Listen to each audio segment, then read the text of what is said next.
Hi, this is Bhavna and you are watching good returns. Modi 3.0 का full budget 23 जुलाई को पेश होने वाला है, जिसमें आम जनता से लेकर हर इंडस्ट्री इस बजट से काफी आस लगाए बैठी है कि बजट में उन्हें कुछ राहत दी जाएगी, उनके लिए कुछ ऐसे खास ऐलान किए जाएंगे।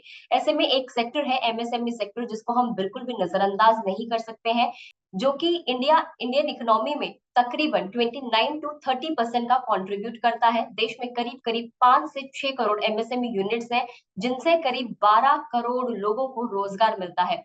रोजगार के लिहाज से अगर देखा जाए तो ये सेक्टर बहुत ज्यादा इंपॉर्टेंट है। तो इस सेक्टर को बजट से क्या कुछ उम्मीदें हैं, चलिए हम समझने की कोशिश करेंगे। हमारे साथ रितु जी जुड़ गई हैं, जो कि यूग्रो कैपिटल से हैं, रिसर्च हेड और चीफ इकोनॉमिस्ट हैं। डिटेल में इस बारे में हमसे बात करेंगे, क्या कुछ एमएसएमई सेक्टर को चैलेंजेस आते हैं और क्या कुछ अनाउंसमेंट्स की उम्मीदें की जा रही हैं। Hello Ritu ji, how are you? Welcome to good returns. मैं ठीक हूँ। Thank you Bhavna ji. आप कैसे हो? रितु जी, मोदी 3.0 के बजट में इकोनॉमी के मोमेंटम को स्पीड अप करने की पूरी तरीके से कोशिश की जाएगी, और जैसा हम जानते हैं कि एमएसएमई सेक्टर का इंडिया की इकोनॉमी में अच्छा खासा कंट्रीब्यूशन है, तकरीबन 29 to 30% का कंट्रीब्यूशन है। ऐसे में एमएसएमई सेक्टर के बजट से क्या कुछ उम्मीदें हैं? भावना जी, देखिए, इंडिया जो है उन कंट्रीज़ में से है जिनमें जिनकी यंग पॉपुलेशन का परसेंटेज काफ़ी ज़्यादा है। तो यंग पॉपुलेशन को अब की मोस्ट सबसे इम्पॉर्टेंट रिक्वायरमेंट होती है जॉब एम्प्लॉयमेंट। तो अगर एम्प्लॉयमेंट की बात करें तो एमएसएमई सेक्टर, जिसका कि 30% हिस्सेदारी जीडीपी पे है, वो करीब 40% जो है वो इंडिया के जॉब वर्कफोर्स पे कंट्रीब्यूट करता है। अगर नंबर में देखें तो करीब 15 करोड़ जॉब एम्प्लॉयमेंट्स ये देता है। तो अगर हमें यंग पॉपुलेशन को एम्प्लॉयमेंट देनी है तो हमें एमएसएमई सेक्टर को जरूर बूस्ट करना चाहिए, और इसीलिए हमारी बजट से एक्सपेक्टेशन है कि ऐसे स्टेप्स लिए जाएं जो कि एमएसएमई सेक्टर को बूस्ट कर सके, ताकि ज़्यादा से ज़्यादा जॉब्स और एम्प्लॉयमेंट जो है वो क्रिएट हो सके। एमएसएमई के लिए का जो है अभी जो प्रॉब्लम है कि वो काफ़ी बड़ा हिस्सेदार उसका जो है वो इनफॉर्मल सेक्टर पे में वर्क करता है। जैसे कि अगर हम बिल्कुल। क्रेडिट गैप की बात करें तो करीब 92 लाख करोड़ का क्रेडिट गैप है, जिसको कि हमें काफ़ी हद तक अगर कोशिश भी करें, अगर हम कैपिटल एडिक्वेसी रेशियो भी ले तो 15 लाख करोड़ की रिक्वायरमेंट है, जिसको कि पूरा करने के लिए बहुत से एनबीएफसी और बैंक्स की ज़रूरत है। तो एमएसएमई सेक्टर के लिए सबसे ज़्यादा क्रेडिट को प्रोवाइड करने के लिए ऐसे ऐसे सुझाव दे सकते हैं, ऐसे स्कीम्स ला सकती है गवर्नमेंट, जिसकी वजह से जो है क्रेडिट फैसिलिटी के लिए एक अलग से डेडिकेटेड रिफाइनेंस विंडो हो। उसके लिए एक अलग कैटेगरी एमएसएमई के लिए क्रिएट किया जाए, उन बैंक्स और एनबीएफसीज को देखते हुए जो इनका एक्सपोजर एमएसएमई को क्रेडिट देने में सबसे ज़्यादा है, और थोड़ा सा रिकवरी के प्रोसेस को भी जो है वो सरल बनाया जाए। तो कुछ इस स्टेप से एमएसएमई सेक्टर्स को बूस्ट मिल सकता है। बिल्कुल। और ऐसे कौन से 3 इश्यू आप देखते हैं जो बजट 2024 में एड्रेस जरूर होने चाहिए, स्पेसिफिकली एमएसएमई सेक्टर के नजरिए से अगर देखें तो? एमएसएमई सेक्टर के नज़रिए से अगर देखा जाए तो उनको क्रेडिट प्रोवाइड करने में बैंक से ज़्यादा हिस्सेदारी एनबीएफसीज की रही है। इसके अपने वो वजह हैं, क्योंकि बैंक्स के रेगुलेशंस और पॉलिसीज़ को जिस तरीके की हैं कि वो बहुत से ज़्यादा आगे बढ़कर लोन नहीं दे पाते, जहाँ पर कोलैटरल की उतनी अच्छी क्वालिटी नहीं होती है या डॉक्यूमेंटेशन प्रॉपर नहीं होते हैं। ऐसा नहीं कि एनबीएफसी इसको फॉलो नहीं करती, बट एनबीएफसी थोड़ा सा जो है वो लीनियंट होकर लोन प्रोवाइड कर पाते हैं। तो एनबीएफसी को के अगर देखें, लेकिन एनबीएफसी की अपनी कुछ प्रॉब्लम्स ये हैं कि उनकी बोरोइंग कॉस्ट ज़्यादा इसलिए हो जाती है क्योंकि बैंक्स ही उनके पास एक सिर्फ है जहाँ से वो बोरो कर सकते हैं, और इसकी वजह से वो आगे इसका बेनिफिट इंटरेस्ट रेट के तौर पे एमएसएमई को उतना नहीं दे पाते। तो अगर एक डेडिकेटेड रीफाइनेंस विंडो जो है एनबीएफसी की दी जाए, जैसे हाउसिंग फाइनेंस कंपनी के पास एनएचबी है, तो अगर ऐसा करेंगे तो उनकी बोरोइंग कॉस्ट कम होगी, जिसका फायदा एमएसएमई को मिलेगा, और एमएसएमई ज़्यादा से ज़्यादा कम इंटरेस्ट रेट में ज़्यादा लोन जो है वो ले सकती है, क्रेडिट फैसिलिटी मिल सकती है। हार्मोनाइजेशन हम सरफेसी एक्ट को कर सकते हैं, जिसकी लिमिट को हम 20 लाख से घटा के बैंक के बराबर 1 लाख के लिए एनबीएफसी के लिए भी कर सकते हैं। और तीसरी अगर डिमांड को देखें तो वो कैटेगरी जो एनबीएफसी जो एमएसएमई पे 85% से ज़्यादा एक्सपोजर रखती है, उनकी एक अलग कैटेगरी बनाई जाए, ताकि गवर्नमेंट के नज़र में वो आए और उनको जो है वो समय समय पे डिफरेंट तरीके से पॉलिसीज से फ़ायदा पहुंचाया जा सके। बिल्कुल। ये बहुत ही सही बात बोली, जो क्रेडिट गैप की वो बहुत ज्यादा देखने को मिलता है एमएसएमई सेक्टर में की अगर हम स्पेसिफिकली बात करें। रितु जी, रेगुलेटरी प्रोसीजर्स को आसान करने और कंप्लायंसेस को घटाने को लेकर एमएसएमई की बहुत लंबे समय से डिमांड रही है। आपको क्या लगता है कि इस बजट में क्या इस डिमांड को पूरा किया जाएगा? किसी भी बिजनेस को अगर बूस्ट करना है या उसे उसे एक लेवल तक पहुंचाना है जिससे कि उसका फायदा इकोनॉमी को हो, तो रेगुलेशन और कंप्लाइंसेस को जो है एक दायरे में रख के जरूर जो है कम करना चाहिए। तो एमएसएमई सेक्टर की भी ये समस्या रही कि एक तो वो इनफॉर्मल क्रेडिट से उनको फॉर्मल क्रेडिट में लाया जा रहा है, ताकि वो जो पहले अपने गांव के या मोहल्ले के जो महाजन से वो 10% 15% के उस पे जो वो लोन लेते थे, अब वो कोशिश पूरी करी जा रही है कि वो बैंक से या एनबीएफसी से लोन लिया जाए, फॉर्मल तरीके से आए, अपने डॉक्यूमेंटेशन को प्रॉपर रखें, इन डिजिटलाइजेशन को अपनाएं और जो भी जीएसटी को वो में फिल करें। जैसे कि अगर आप देखेंगे तो 6 करोड़ एमएसएमई जो इंडिया में है उसमें करीब 3 करोड़ जो है उन्होंने उद्यम रजिस्ट्रेशन ले रखा है, लेकिन सिर्फ 1.5 करोड़ के पास ही जो है वो जीएसटी है। तो जीएसटी ना होने की वजह से भी ऐसे बहुत से उनको स्कीम्स हैं जिनका वो फायदा नहीं उठा पाते हैं। तो कंप्लायंस को और अगर रेगुलेशंस को हम देखें तो अगर सरकार उसके तरफ से कुछ ईजी करती, ईज ऑफ डूइंग बिजनेस को अगर वो बढ़ावा देते हैं तो एमएसएमई सेक्टर को काफी बूस्ट मिलेगा। बिल्कुल। और इस सेक्टर के लिए इंफ्रास्ट्रक्चर की डिमांड को आप किस तरीके से देखते हैं और आपको क्या लगता है कि एमएसएमई सेक्टर के लिए देश में क्या वो इनफ इंफ्रास्ट्रक्चर है? बजट में क्या कुछ अनाउंसमेंट हो सकती है?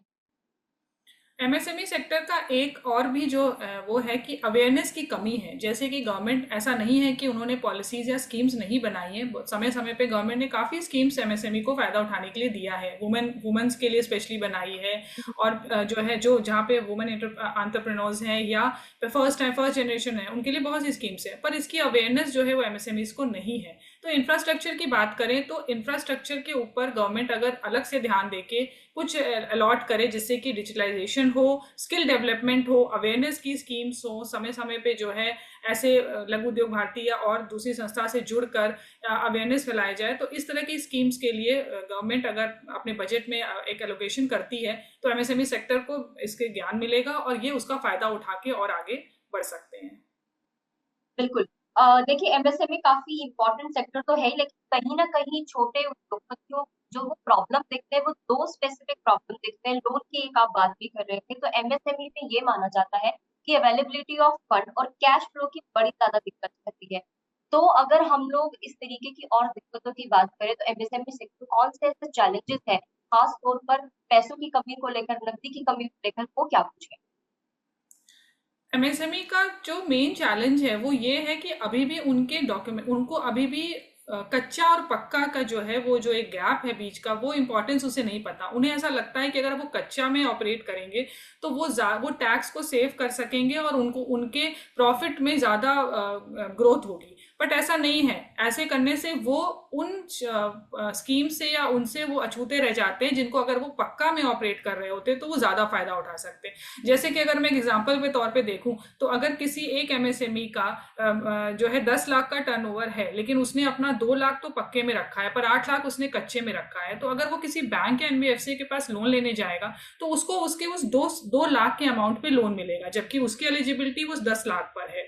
तो ऐसा करने से उसने भले ही उसे 8 लाख पे वो सोचता हो कि उसने टैक्स बचा लिया, लेकिन जो बेनिफिट उसको लोन लेके अपने बिजनेस को आगे बढ़ाने में हो सकता है वो नहीं कर पाता है। तो जो एक सबसे बड़ी प्रॉब्लम एमएसएमई के साथ ये है कि एक तो उनको फॉर्मलाइजेशन और क्रेडिट, इनफॉर्मल क्रेडिट से फॉर्मल क्रेडिट में लाने का है, जिसकी वजह से उनके कैश फ्लोज भी जो है उनको हमेशा इंप्रूव रखना चाहिए। प्रॉपर डॉक्यूमेंटेशन अगर वो रखें तो अगर उनके पास जीएसटी नहीं भी है तो कैश फ्लो के बेसिस पे भी उनको वो लोन मिल सकता है, अगर वो अपना पूरा काम जो है वो एक फॉर्मल क्रेडिट में रखें। तो ये एक मेजर इशू है जो कि एमएसएमईज को समझनी चाहिए कि ये उनके बिजनेस के बेनिफिट के लिए है कि वो अब अपना कच्चा छोड़ के अब उसको पक्के में आना चाहिए।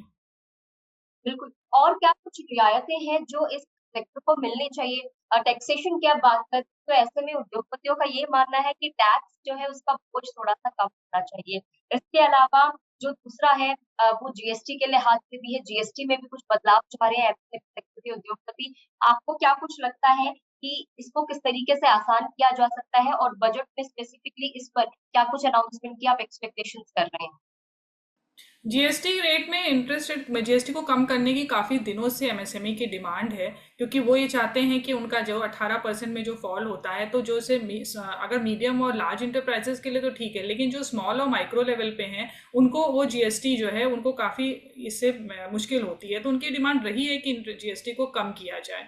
तो जीएसटी को कम करने की उम्मीद हम बजट में कर सकते हैं, जिससे कि उन्हें प्रॉफिटेबिलिटी बेनिफिट हो। लेकिन उसके साथ दूसरी बात जो एमएसएमई को ध्यान रखना चाहिए, क्योंकि अभी अगर आप 3 करोड़ रजिस्ट्रेशन में सिर्फ 1.5 करोड़ यानी 50% ही जीएसटी में रजिस्टर्ड है, तो अगर वो ज़्यादा ज़्यादा जो है गवर्नमेंट ये चीज़ करे मैंडेटरी कि जीएसटी का रजिस्ट्रेशन लें और उसके बाद वो जीएसटी के रेट को कम कर दें, तो यहाँ पे मुझे लगता है ये दोनों स्टेप उठाने की ज़रूरत है कि रजिस्ट्रेशन भी मैंडेटरी करें और प्लस जीएसटी के रेट्स में भी कम कटौती करें। तो इससे जो है इनको एमएसएमई के बिजनेस को बूस्ट मिलेगा और प्लस उनको आगे भी प्रॉफिट होगा।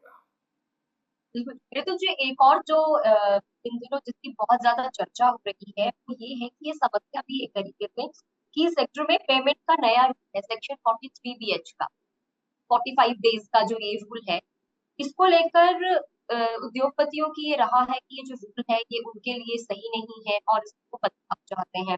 तो आप जरा एक तो इस रूल को समझाइए, क्योंकि बहुत सारे ऐसे उद्योगपति हैं, खासकर अगर हम स्मॉल एंटरप्राइज की बात कर लें, तो वो बहुत सारे ऐसे जिनको अभी तक ये रूल ही ठीक से नहीं समझ में आया। एक तो जरा आपसे रूल समझना चाहेंगे, दूसरा क्या कुछ समस्या इसको व्यापारियों से आ रही है, और तीसरा कि बजट में इसको लेकर किस तरीके से इसको इजी बनाया जा सकता है।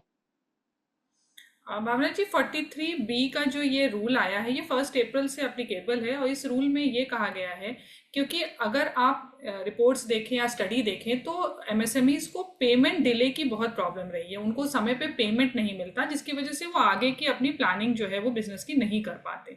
तो इसको मद्देनजर रखते हुए गवर्नमेंट ने एक रूल लिया है 43B सेक्शन में कि जब अगर एक बायर और सेलर के बीच में अगर एक एग्रीमेंट है तो उसको पेमेंट जो है वो 15 दिन के अंदर मिलना चाहिए, और अगर एग्रीमेंट नहीं है तो 45 दिन के अंदर मैक्सिमम जो है उसे पेमेंट मिलना चाहिए। गवर्नमेंट का ये सोच रही है कि ऐसा करने से ट्रांसपेरेंसी बढ़ेगी और जो डिले पेमेंट की समस्या एमएसएमईज को आ रही है वो नहीं आएगी। तो इसके लिए, लेकिन इसका अगर एमएसएमई के पॉइंट ऑफ व्यू से देखा जाए तो उन्होंने इस स्टेप को उतने अच्छे से नहीं लिया, क्योंकि उन्हें ऐसा लगता है कि ऐसा करने से उनके बायर कम होंगे और बायर को ये लगेगा कि ये बहुत ही ज़्यादा स्ट्रिक्ट एक रिस्ट्रिक्शन लगा दी गई है, जिसकी वजह से जो है वो बिजनेस नहीं कर पाएंगे। तो उनकी ये उम्मीद है कि इसको थोड़ा रिलैक्स किया जाए। जैसे अगर आप एक्सपोर्टर्स की बात करें तो एक्सपोर्टर्स की साइकिल ही 180 डेज की होती है, तो उनका पेमेंट का बाद का 180 के बाद ही उनका जो है वो शुरू होता है। तो अगर उनको 45 दिन में कर दिया जाएगा तो एक्सपोर्टर्स को तो बहुत नुकसान होगा, क्योंकि पेनाल्टी फिर वो बढ़ती जाएगी हर 15 दिन पे। तो इसलिए एक्सपोर्टर्स और जो बाकी एमएसएमईज हैं उनका ये मानना है कि इसको रिलैक्स किया जाए। इसके अलावा वो ये चाहते हैं कि 45 डेज पेमेंट डिले की बजाय अगर वो बिल डिस्काउंटिंग और जो है वो चेक इंश्योरेंस के ऊपर अगर गवर्नमेंट बजट में कुछ ऐसा ऐलान करे तो वो उन्हें लगता है कि वो ज़्यादा बेनिफिट होगा, क्योंकि चेक इंश्योरेंस में जो है वो एमएसएमई और बैंक के बीच में होता है, जिस पे कि उनको इंश्योरेंस मिलेगा कस्टमर की तरफ से पेमेंट का, और बिल डिस्काउंटिंग में भी जो है उनको ये बेनिफिट मिलेगा कि बैंक जो है वो एक तरीके से जिम्मेदार रहेगी। तो अगर इस तरह की घोषणा अगर फाइनेंस मिनिस्टर कुछ बजट में करती है तो एमएसएमई को लगता है कि वो उनके लिए ज़्यादा बेनिफिट है, और ये 45 डेज वाला जो रूल है इसको थोड़ा सा ईज करें और इसमें और थोड़ी क्लियरिटी लाएं और कुछ चीज़ें इसमें ऐड करते तो शायद उसका ज़्यादा बेनिफिट मिलेगा, अभी सिर्फ इस रूल के बजाय। बिल्कुल, थैंक यू सो मच ऋतु जी, हम लोगों से बातचीत करने के लिए, एमएसएमई सेक्टर पर इतनी इंसाइट्स हम लोगों को देने के लिए thank you. Thank you. Well, अभी आपने समझा कि एमएसएमई सेक्टर को क्या कुछ चैलेंजेस आ रहे हैं, आपको और क्या कुछ लगता है कि क्या कुछ ऐसे चैलेंजेस हैं जिनको इस बजट के जरिए इजी किया जा सकता है, क्या कुछ अनाउंसमेंट्स हैं जो इस ईज ऑफ डूइंग बिजनेस को और ज्यादा एनहांस कर सकती है, बूस्ट अप कर सकती है इस सेक्टर के लिए, हमें कमेंट करके जरूर बताएं। अगर आप इस वीडियो को फेसबुक पर देख रहे हैं तो फेसबुक पेज को लाइक करें, यूट्यूब पर देख रहे हैं तो चैनल को सब्सक्राइब करना ना भूलें।